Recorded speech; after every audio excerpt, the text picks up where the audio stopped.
अस्सलाम वालेकुम दोस्तों, ISPR की प्रेस कॉन्फ्रेंस का मामला अदालत में भी गूंज उठा है। जजों ने इस पर क्या कहा, आपके सामने आज की हियरिंग रखते हैं। 7 आर्मी चीफ के खिलाफ बगावत का मामला, ऐसी खबर सामने आ गई है जिसे सुनकर हम सब क्या इमरान खान भी हैरान होंगे। ये डिटेल भी आपके सामने रखते हैं। डिटेल में जाने से पहले दोस्तों इस वीडियो को लाइक भी करें। फौजी अदालतों में सिविलियंस के ट्रायल के हवाले से दरखास्तों पर समाअत हो रही है।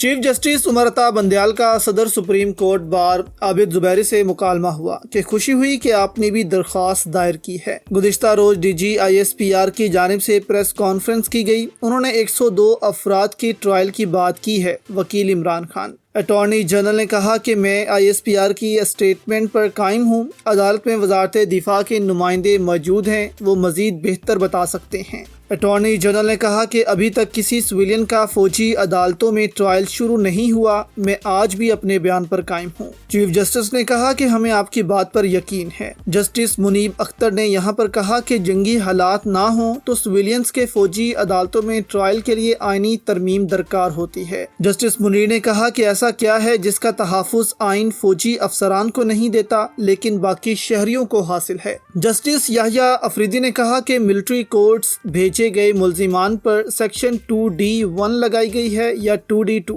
कल के बाद इस मामले की वजाहत जरूरी है। DG ISPR की गुज़िश्ता रोज की प्रेस कॉन्फ्रेंस के बाद सूरत हाल बिल्कुल वाज़िया है। क्या सिविलियंस का अफवाज से अंदरूनी ताल्लुक जोड़ा जा रहा है? जस्टिस एजाजुल हसन ने कहा कि सिविलियंस के फौजी अदालतों में ट्रायल की इजाज़त देने के सवाबदिदी इख्तियार का इस्तेमाल शफाफियत से होना चाहिए। दिलचस्प बात यह है कि हमारे पास ऑफिशियल सीक्रेट एक्ट दस्तयाब ही नहीं और हवा में बातें की जा रही हैं। फ़हीम अख्तर के मुताबिक सुप्रीम कोर्ट में मिलिट्री कोर्ट्स में सिविलियन के ट्रायल के खिलाफ दरखास्तों पर समाअत के दौरान उस वक्त दिलचस्प सूरत हाल पैदा हुई जब चीफ जस्टिस ने कहा कि ऑफिशियल सीक्रेट एक्ट हमारे पास दस्तयाब ही नहीं है, सब बातें ये हवा में कर रहे हैं। तो इस सारी सूरत हाल से लग यही रहा है कि अब अदलिया सख्ती से इन चीज़ों से निपटेगी। आप हैरान होंगे कि हामिद मीर ने कहा कि ईद के बाद भी आप देखेंगे कि ज़िया का दौर लोग भूल जाएंगे। इस किस्म का क्रैकडाउन शुरू होगा और फौजी अदालतें फिर खुल जाएंगी,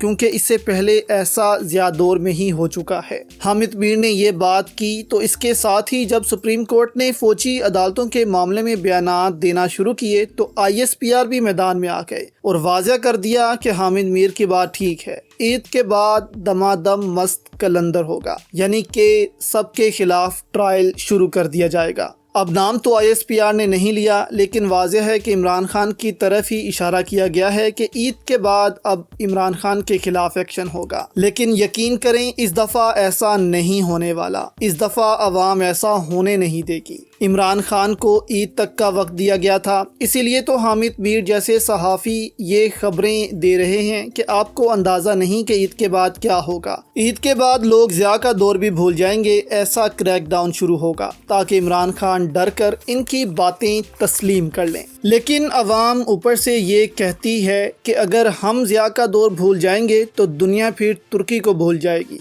जो वहाँ की अवाम ने रेजिस्टेंस दिखाई थी। तो रियासत को अब अवाम के आगे झुकना ही होगा, नहीं तो काफ़ी नुकसान हो सकता है इस मुल्क का। अब ISPR की कल की प्रेस कॉन्फ्रेंस पर हामिद मीर भी बोल पड़े हैं और साबित कर दिया है कि वो टाउट सहाफ़ी थे और हमेशा रहेंगे। अब कल ISPR ने कहा कि अब पीछे हटा ही नहीं जा सकता, सज़ा मिलेगी तो मिलेगी। सबूत मौजूद हैं, ऑडियो टेप्स मौजूद हैं। अब सबूत कहा तो जाता है कि मौजूद हैं, लेकिन कभी दिखाए नहीं जाते, कौम के सामने रखे नहीं जाते। फौजी अदालतों के इंसाफ के हवाले से लतीफ़ खोसा भी कहते हैं कि एक शख्स को इस अदालत ने इसलिए सज़ा सुना दी कि इसने एक तस्वीर लीक की, जबकि वो तस्वीर इदारे की मैगज़ीन में पहले ही छप चुकी थी। इस तरह का इंसाफ फराहम किया जाता है। तो इनसे क्या उम्मीद लगाई जा सकती है कि क्या ये इंसाफ फराहम करेंगे या नहीं? अब हामिद मीर ने कहा कि ISPR के बयान के बाद साफ जाहिर है कि मामला गंभीर है और मुसल्लह बगावत का मंसूबा बनाया गया था, यानी कि इदारे में बगावत करवाने की कोशिश की गई थी जिसको नाकाम बनाया गया। हामिद मीर ने यह भी कहा कि अभी तो मजीद भयानक तफसीलात सामने आने जा रही हैं, यानी कि हामिद मीर यहाँ पर यह कहना चाह रहे हैं कि इमरान खान ने इदारे में बगावत की कोशिश की। 9 मई को बुनियाद बनाकर और आर्मी चीफ आसिम मुनीर को हटाने की कोशिश की गई, जिसको नाकाम बनाया فوج نے۔ تو یہ منصوبہ ہے اب، اور الزام بھی فوجی عدالتوں میں عمران خان پر لگیں گے، یعنی کہ اگر ایک دفعہ عمران خان کے خلاف فوجی عدالتوں میں کارروائی شروع ہو گئی تو فیصلہ پھانسی تک جائے گا۔ اب دیکھا یہ جا رہا ہے کہ اس کو شروع کیسے کیا جائے اور ختم کیسے کیا جائے، اور اب ماحول بنایا جا رہا ہے حامد میر جیسے صحافیوں کی مدد سے، تاکہ عوام کے ذہن میں پہلے ہی یہ بات ڈالی جائے اور عوام کو تیار رکھا جائے۔